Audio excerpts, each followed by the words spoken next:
Thanks for staying tuned. News just coming in. Governor Yaya Bello has emerged winner of the All Progressives Congress governorship primary in Kogi State.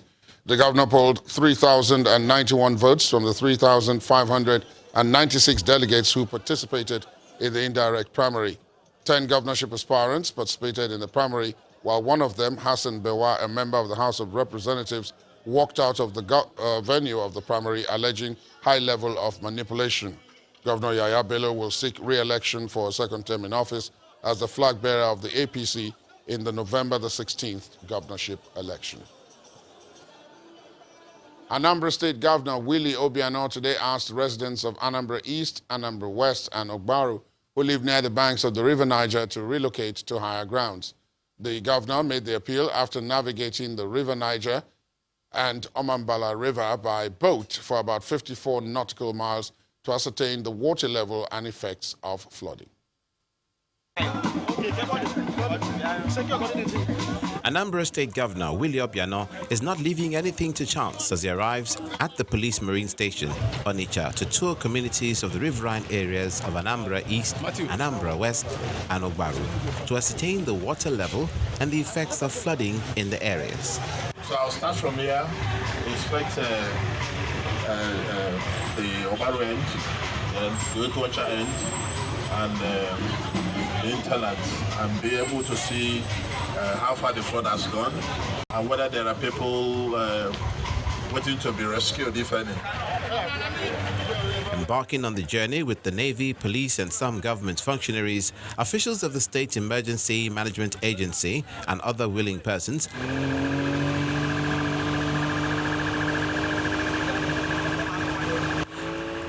the governor moves about 23 nautical miles through River Niger and Omambala River to inspect areas in Anambra East and West. The governor also appreciates the readiness of the Navy, the police, the various local government areas, and the vigilantes, as the Otuocha Marine Base has speedboats and water ambulances stationed in case of an emergency. But what I'm saying clearly tells me that we won't have the kind of challenge we had last year. But for the safety of those that are still very close to the riverbank, I encourage you to move to high ground. For another 1 month only, then you come back to your house. You provide real-time information that has enabled us to stem the tides of herdsmen challenges and what have you. I encourage you to continue to do the same. We don't want there to be loss of lives in any manner.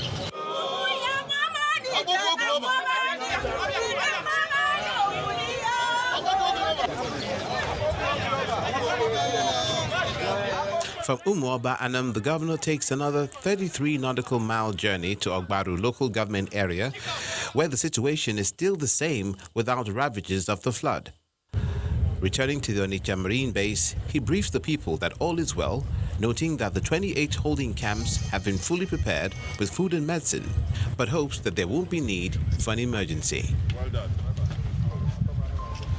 The acting managing director of the Niger Delta Development Commission, the NDDC, Dr. Akwa Gagaenya, has asked staff of the commission to strive towards taking it to a new level of operation in line with the vision for its establishment.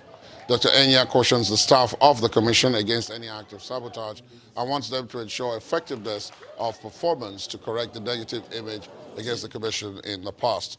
Until her appointment, the new acting MD was the director at the Edo State Office of the NDDC and has been the head of the Information and Communication Technology ICT department. She is the oldest director at the NDDC. I have been mandated to oversee the smooth running of the commission until a substantive board is brought in. I believe that as we work together to see that this gift of the commission that has been given to us will progress and prosper during this short period. We'll all work together and plead with the press to all work together to see that the goals of setting up this commission is achieved. Time for the business news of the day. Here is Bisi Adebayo.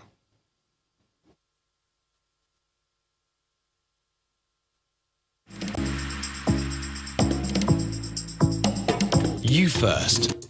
First Bank.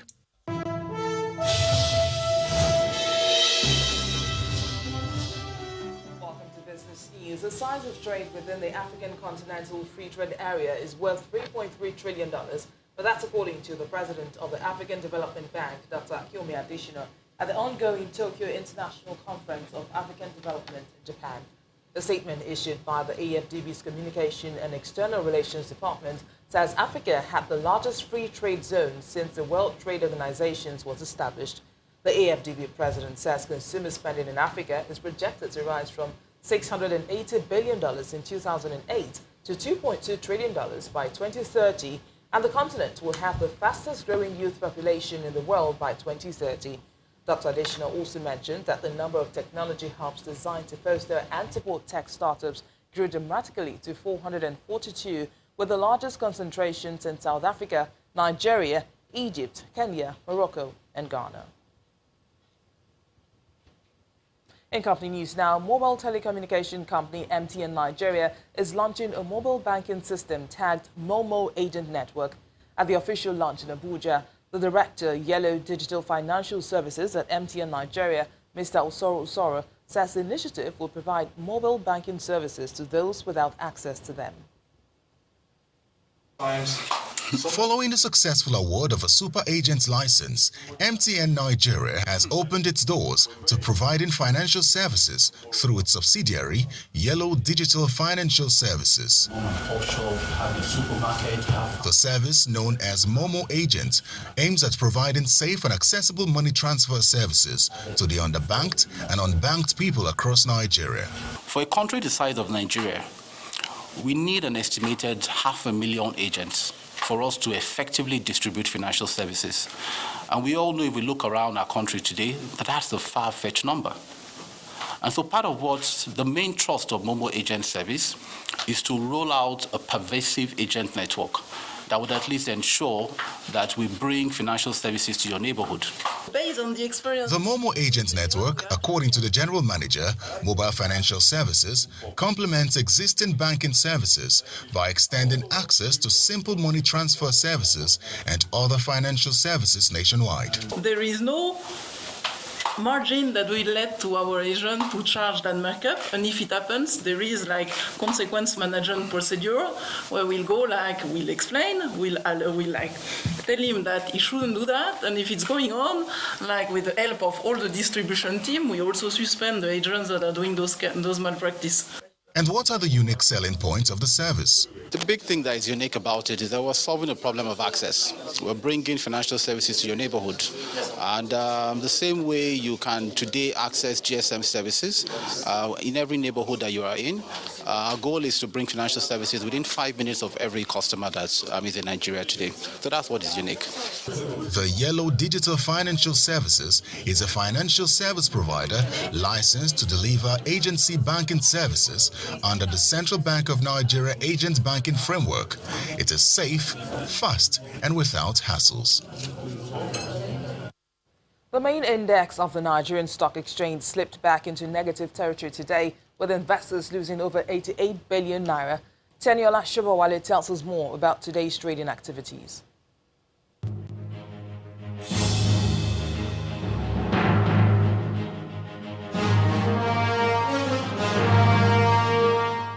Hello and welcome to the Stock Market Report. Heavy losses from two of the NSE's most capitalized stocks, Dangote Cement and MTN Nigeria, pulled the market back to negative territory today as equities struggle to come out of bearish sentiment. Thursday's trading session recorded a mixed sectoral performance where the banking sector recovered 0.09% from a previous 1.34% loss on gains from FBN Holding, GT Bank and UBA, while oil gas added 0.10%. However, profit taken in key components of the industrial and consumer goods counter overshadowed those gains and contributed to 88 billion naira drop in the market's total value. Investors' appetite for equities weakened by 14.31 million units at 116.06 million shares, which were largely contributed by Zenith Bank, Lafarge and Access Bank. Meanwhile, here are the top 3 gainers and losers for the day. And that's the stock market report. I'm Teniola Shoboale.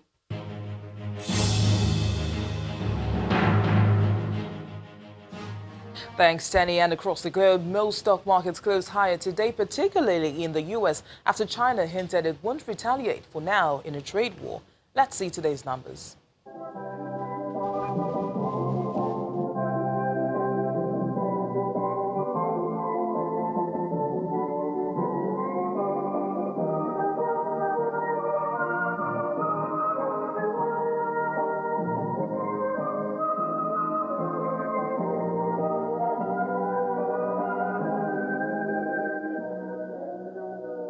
And that's it on Business News. Thank you for watching. I am BC Adebayo.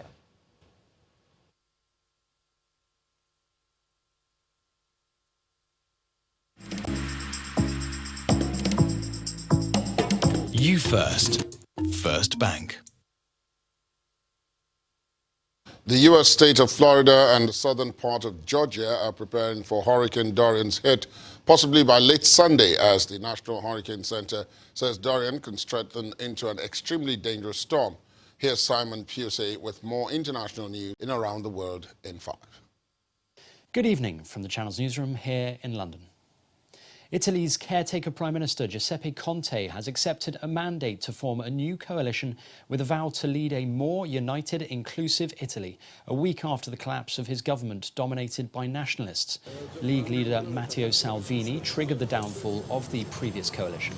But his partner, Five Star, has now reached a deal with the centre-left. Mr Conte, an independent ex-law professor, had already attacked Mr Salvini in Parliament last week, accusing him of creating a political crisis for personal and party interests. After President Sergio Mattarella gave him a mandate to form a new coalition, he said Italy had to make up for lost time, as it was in a very delicate phase. Jets believed to be Syrian or Russian have struck a main rebel-held city in northwest Syria, killing at least 9 civilians. Allahu Akbar! Allahu Akbar!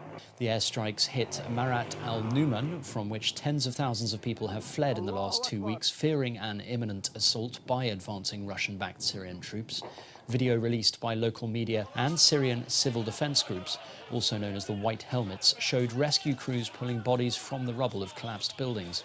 Residents said heavy airstrikes hit other villages and towns in Idlib province. Hundreds of people are continuing to protest outside the British Parliament to denounce Prime Minister Boris Johnson's decision to suspend Britain's Parliament for more than a month. Protesters chanted "Stop the coup" as they waved EU flags and held placards. Suspending Parliament limits the time MPs have to pass legislation to stop a no-deal Brexit, but it also increases the chance that Johnson could face a vote of no confidence in his government and possibly an election. Stop just carrying on with our normal lives. This is taking away our rights that we fought, that people in many wars fought for. Well, we're here to fight for our democracy. I believe that whether you're pro-Brexit or, anti-Brexit, we need to fight for what's ours, and we really, democracy is so important, and it's taught from such a young age as such a vital thing about being a British person, and today it just completely ruins that, tramples it and throws it out. Brazil has banned setting fires to clear land for 60 days in response to a massive increase in the number of fires in the Amazon rainforest.